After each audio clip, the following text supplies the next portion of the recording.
Hey everybody, this is Levi Clay and we're back again for another episode of the Guitar Souls. Again filmed in the lovely Magnum Sound, some really nice guitars behind us. The Vigiers are obviously mine because I want some really nice guitars. But a great shop, and a big thank you to the guys at Magnum for allowing us to come in here and film. Mr. Mike of Party Cannon, and Magnum is the manager here. So if you do ever need any guitar-y things, do come in, very friendly chaps, and you can make fun of him for being in such a terrible, terrible band.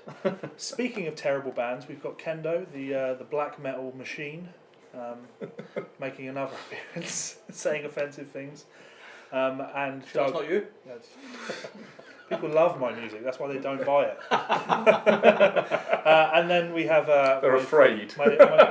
My friend of many, many years from the old London days, Hellcat Molly guitar player as well, Mr. Doug Cartwright.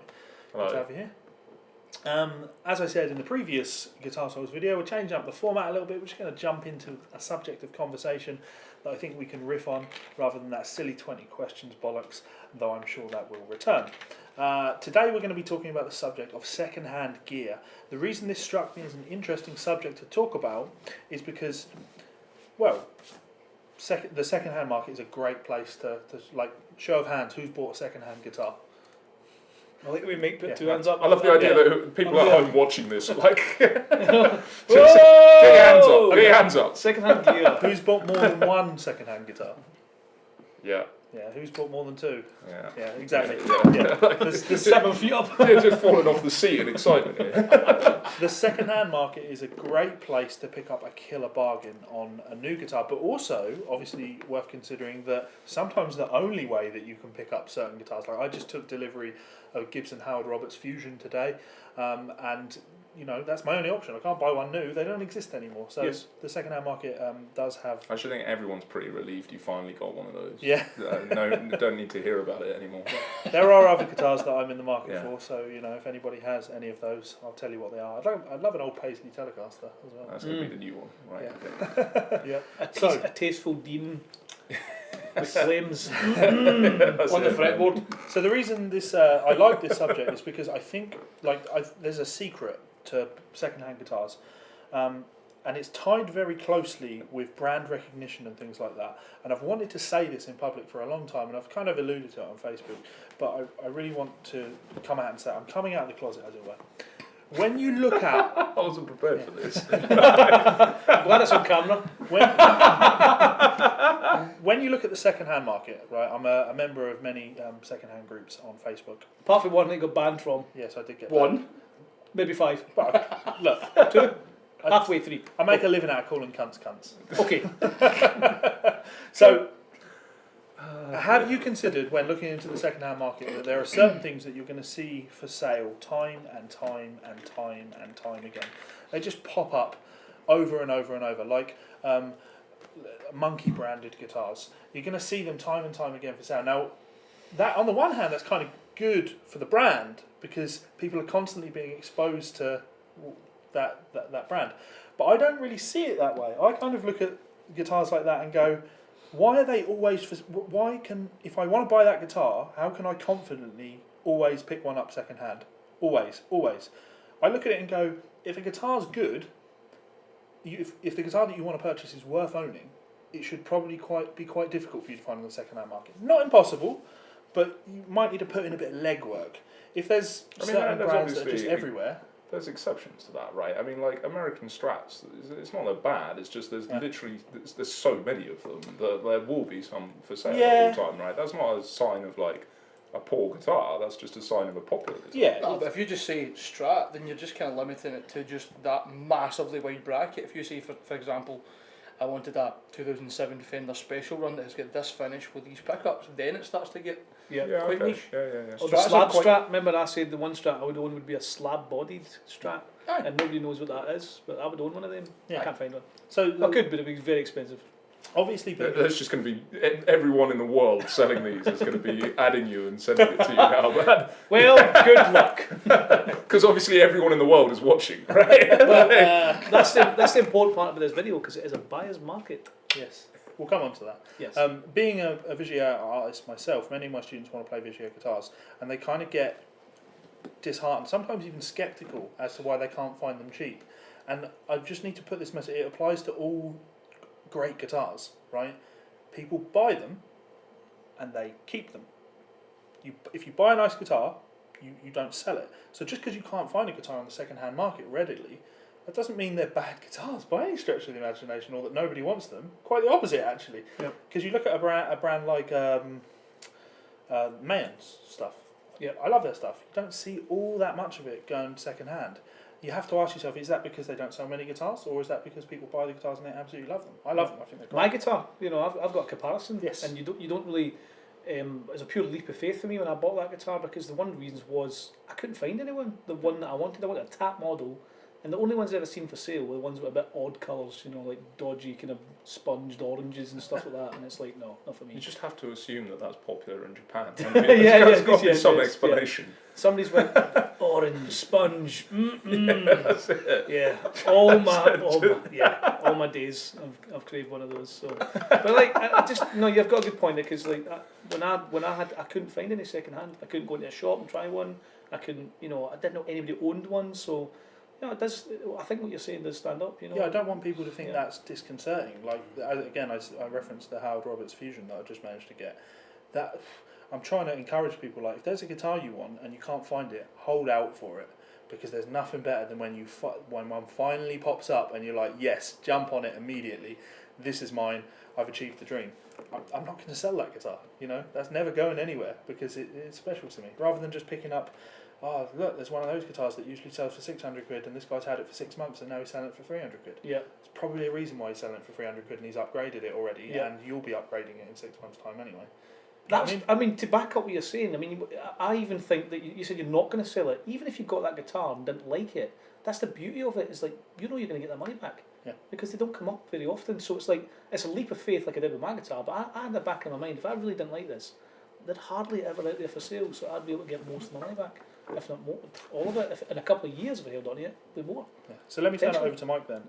Mike being manager for a shop. Mm-hmm. Obviously, the second-hand market is quite an important part of business here. Would that be fair to say? 100%. What would you say about the second-hand market? There, things to consider, pros, cons. Just everything's been spoke about. The second-hand market's absolutely fantastic, but same as when we were talking about promoters in the last episode, it definitely is. If the deal's too good to be true, definitely take it with a pinch of salt. Sometimes you do get incredible deals, and sometimes you get burned. Yeah. Be careful. So what were your thoughts on this, Doug? If I said to you, there's a guitar that I really want to buy, but my local shop doesn't have it, so I've not got the chance to play it, but I can pick one up online, second-hand in cash converters in Bristol or whatever. You can order it and it's going to come to you. Would you recommend that? Is that something that Oh God, yeah. Like I just take a punt for sure. Like you've got to have a certain amount of knowledge. It kind of depends. If you know a bit about guitar and you know what you're doing. Like I've done that. Like I'm looking at like a few photos and it's like, yeah, it looks alright. Just I guess it's circumstantial a bit, but like generally, I'd be on the side of taking a punt on it. The main thing I think you need if you're into this is you need to know a good tech. You probably want to know a bit about setting stuff up yourself, but you need just as long as you know a good tech who can look after it for you. Unless there's some kind of structural devastation gone on with it. Like the chances are they're going to be able to patch it up. And sorry, it's a good song title. Yeah, there you go. Structural devastation. Exactly. That's my new album. Sorry, she doesn't love anymore. It's a better description of my settee. But, oh, your mattress. Too much sleeping in it. Terrible. Sorry to put you off. Sorry, continue. How can you continue with that? So if you've got a good tech who can look after it, like you're probably still going to get a deal. And like the chances, like most, obviously, like you say, you can get burnt, but a lot of people are pretty honest. And especially if you're using something like eBay or like a trusted network of people, you can get feedback and like, people.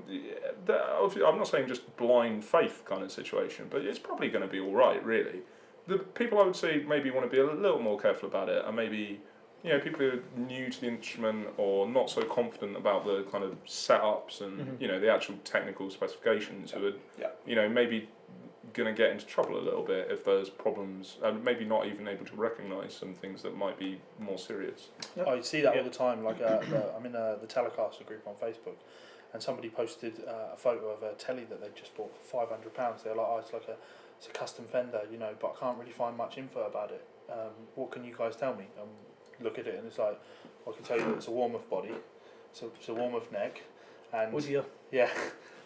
Oh dear. And the decal has been applied afterwards and not been lacquered over. Like it's a mess, and you paid £500. I mean, in fairness, if you build a guitar from Warmoth parts, you're going to spend more than £500 anyway. But that's an example of a dishonest seller. Well, hang on, are we all against Warmoth parts? No, not at all. Not at all. Just against dishonesty and being like yeah, okay. That's what I just wanted to yeah. double check. I was following what was being said here. Not getting what you purchased. Yeah. Or like a Chibonez or something like that. Chibonez, years and years ago, I worked in here as a Saturday boy before I came in full time 10 years ago, and there was this the best Saturday boy that lived in probably Wishaw. the What title? worst Gibson I've ever seen. It was meant to be a gem, and it was more or less a bit of wood that someone had hit some frets into and painted white. It was the worst thing I've ever seen. Yeah. That's it's just still harrowed by it now. It's so bad. You're going to be sitting in bed tonight just still thinking of it like, oh, it was gone. like, It was gone and now it's back. guys. The last 4 frets were supposed to have been scalloped. Yeah. It looked more like if someone had took a drill bit and just cut a big bridge in it. Yeah. So Still sold it, but didn't you? But this is an That was interesting. repair. This is a really interesting thing that hadn't occurred to me, or I've thought about this in the past. That's where the second-hand market actually terrifies me, because the prices of Gibson, for example, are shooting up so much that you see people online that aren't even ashamed about the fact that they're buying fakes from China. They're like, I don't care. I just don't care that it's a fake. When you say to them, not only are you breaking the law by doing so, like importing that, it breaks all trademarks, Gibson's trademarks, and if customs get hold of it, they'll burn it. You're also doing a massive, massive disservice for the industry. And also, don't you fucking lie to me. If you buy a fake Gibson, and 3 years down the line you decide to buy something else, and you have the opportunity to sell that Gibson as a Gibson for £2,000, you taking it. You know what I mean? Yep. So, in the second-hand market, I think you do need to be careful. Like, I don't want to say never buy second-hand Gibsons, although that is my general rule, despite the fact that I've taken delivery. Literally started this by saying you've just bought a second-hand Gibson. Oh, well, I've taken delivery of 2 second-hand Gibsons this week. but we're talking And they're very not special standard Les Gibsons. Pauls Yeah. that you can see that someone has quite clearly went online, researched one random serial number and stamped on 3 million guitars. Yeah. I think this just comes back to what I was saying before. If you kind of know what you're looking at, go for it. If you're not too sure, probably don't. That's really it, isn't it? It's like it's. I don't think anyone in our present company, or probably anyone watching this video, is likely to be the kind of person that's going to get conned by buying a Chinese fake. Like it's unlikely. It's more like casual players and collectors that get in trouble with that kind of stuff. I think maybe I'm completely wrong, am I? Well, you can approach things with rose tinted glasses. Like when I was at uni, you remember when I bought it? I really wanted a Bogner Ecstasy. Really fucking wanted one, and one popped up on Gumtree, and it wasn't earth-shatteringly cheap, but it was a good price. So I'm like, oh, brilliant! I've got the cash for that. I'm gonna have that. Maybe £1,700 or something like that. It's not a bad price for a Bogner Ecstasy. So I send the guy an email, and he's like, oh yeah, cool. I've still got the amp, but I've just moved to Manchester, so I don't have it here. It's in Manchester, so I'll need to post it down to you. Oh, looking back, I know now, total scam. There was no amp. There absolutely was no amp, because he was like, transfer the money to me and I'll send it down to you. Mm-hmm. For a short period, though, I was considering it. I was actually not considering transferring money because I'm not an idiot, but it was like I was talking to people about, well, we'll just drive up to Manchester and we'll make a day of it, we'll make a weekend of it, and I'll pick that amp up. That's when I realised it was a scam, and I was like, cool, I've sorted out a lift to Manchester, we're going to come up, so I'll just pick it up directly from you. And suddenly he's like, well, actually, I'm out of the country, and my brother's got it at his house, and he's not going to be there, so you have to be careful and not approach things with rose-tinted glasses, because it is too easy to go, oh, this is it, this is the dream, and pull the trigger without really thinking about things. The same goes for selling second-hand equipment as well. You'll find a lot of people who message you if it's on Gumtree and say, oh, I'm really interested in your instrument, but I need you to post it to my cousin. I'm deaf, so I can't take telephone calls, and they don't speak English, so you can't speak to them. So if you just send it, we'll just send you the money via Western Union. Yeah. It's a very specific story. Has this happened to you? No, but it's just those are all the kind of the wee things that if it was maybe one of them, and you were thinking, right, cool, I could probably get past that. Like, I'd rather transfer you the money and you just post me, right, cool, that's fine. But there's always 5 or 6 little things that have to add up to you not being able to contact them in any way. Yeah. So I can only send you an email because actually I don't exist. I'm a computer. Yeah. Yeah. Well, I mean, I've just said all that, but you could make the argument that I broke my own rule a couple of weeks ago when I bought this Gibson Fusion. It appeared on a forum. I was like, I have to have it. He wanted $1,000 for it. I'm like, I'm not going to haggle over the price. It's a good price. Send the guy an email, and he's like, cool, I'm in France, but I'm in England in 3 weeks. I can bring it over with me and post it from there. Or we can meet up. And I was like, well, can you just post it from France because I really want it like immediately? And he's like, well, I can, but then you need to accept that like once you paid for it, it's yours no matter what happens. That should have been like an alarm, but and I paid the money straight to his bank account. Oh dear! Because I was led by the emotion. I just wanted it, and then it went missing in the post for 8 days. Yes. And I'm like sweating, like fuck. I've done the thing that I shouldn't do. That's a gamble. Right. That's not even lying. I did a bit of research gamble. because fortunately the guy that I purchased it from, like his name was in the emails, it linked to his website, I checked his website out, he's like an established artist, not a con merchant, you know. No, I've added him on Facebook. Still a gamble. It's a gamble. Even the fact that you'd mentioned he would be happy to meet up with you, generally that's enough to kind of take you off edge, isn't it? It's easy to say that when you're in France, though. Oh, definitely. I don't mean like if someone says, "Oh, I'll definitely meet you," and then 2 weeks later they change their mind and they say, "You never got your instrument," ha ha ha. Yeah. That you should have been, "Oh well, at least I was careful." But the more you deal with people, in private sales, the more you realise the little trigger points of, is this sketchy, and if it's not, and see if you're not sure, ask someone. Definitely, even just a second opinion from someone who's maybe never even are not interested in instruments. Take somebody with you. You know, it's not doesn't hurt. You know, it's 10 minutes, half a day. I've actually got a kind of topic that's slightly related to this that I hadn't considered when we started in this. Was talking about buying second-hand amps and also like selling second-hand amps.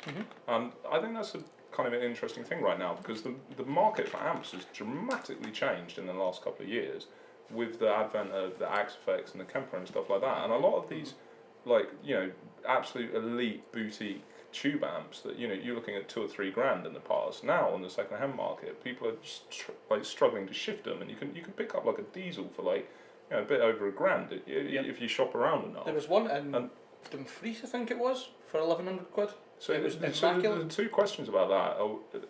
Well, the big question about that is, you know, is that a good thing or a bad thing? Because if you're buying one of those now, you've got to be aware of the fact it's kind of tough to shift these things if you ever need to sell it, and you're going to be making a bigger loss. Like, so, what do you guys think about that? I never buy things to sell. No, I am not saying that. I'm just saying No, I mean I never buy things thinking how much is this going to be worth in a few years' time.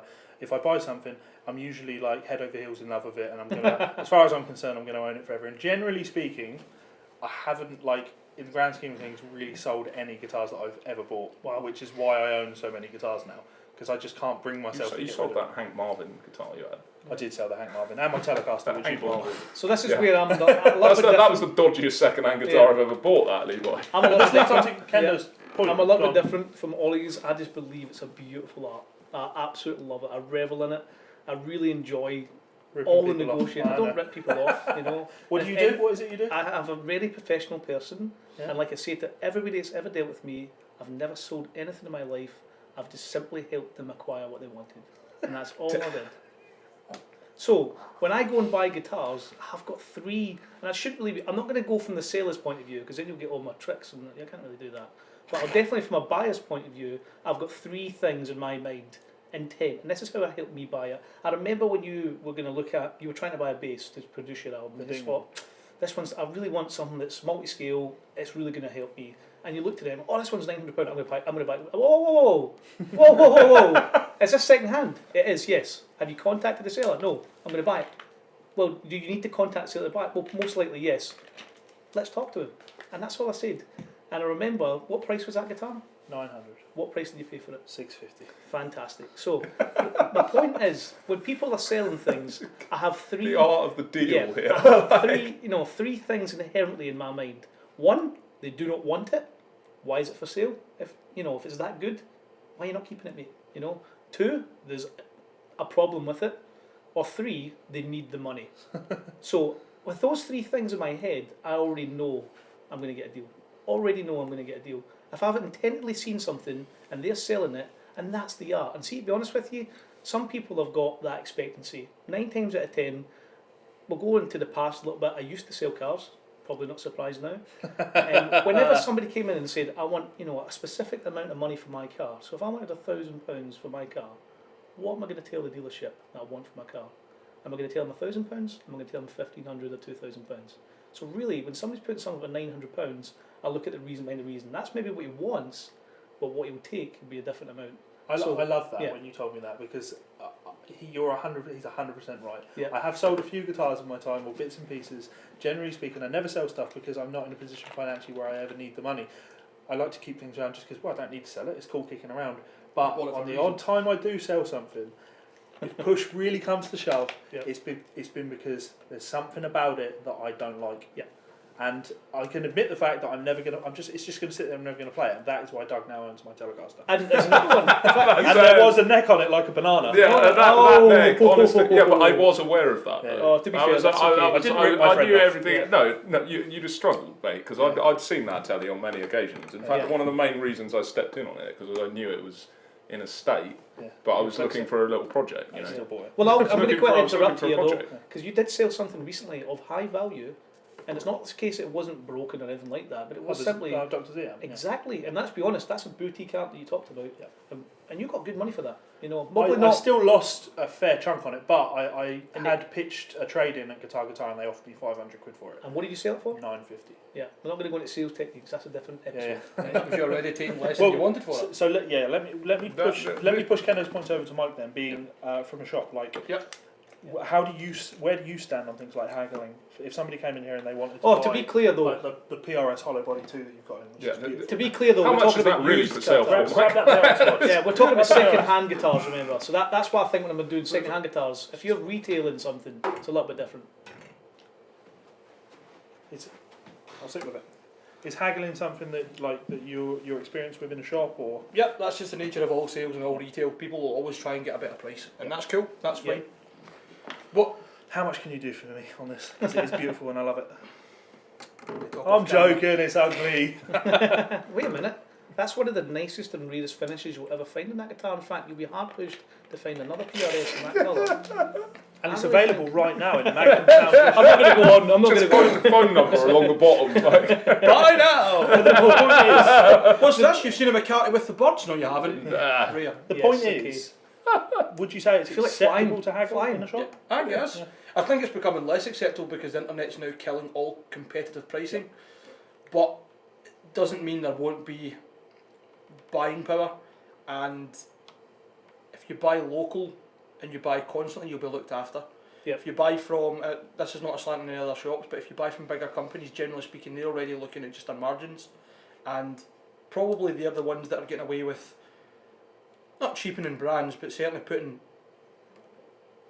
less value by lowering prices on in items across the board. Please, you've just devalued it. I can't sell that ever now. So bad. Not even I can sell that. Yeah, even Ken's are lost now. Like, just burn it. Just burn it. I think I'm going to come in here, but what Mike says is that that's the important part, is the customer value side of it. Go to your massive chains, your Argoses, this, that and the other, you're a number, that's the price here, want it, take it, leave it, no, okay, bye.